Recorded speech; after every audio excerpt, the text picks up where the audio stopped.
Big boss मराठीचा game आता अंतिम टप्प्यात येऊन ठेपला आहे. प्रत्येक जण आपला खेळ दाखवत आहे. या आठवड्यात वाईल्ड कार्ड स्पर्धक संग्राम चौघुले अवघ्या 14 दिवसात घराबाहेर गेला आहे. 2 आठवड्यांपूर्वी संग्रामची घरात एंट्री झाली होती. कॅप्टन्सीच्या टास्कमध्ये त्याच्या हाताला दुखापत झाली असल्यामुळे त्याला मध्येच खेळ सोडावा लागला. त्या घरातील कोणतेही काम करता त्याला येत नव्हते. तसेच त्यांच्या चांगल्या आरोग्याच्या दृष्टीने हा निर्णय घेण्यात आला.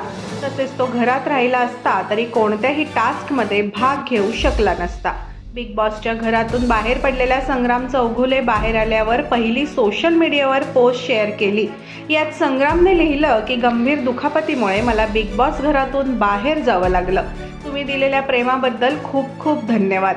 पुन्हा आपली भेट लवकरच होईल. तुमच्या मिळालेल्या प्रेमामुळे मी लवकर बरा होईल असे त्याने यात म्हटले आहे. त्याच्या या पोस्टवर चाहत्यांनी प्रेमाचा वर्षाव केला.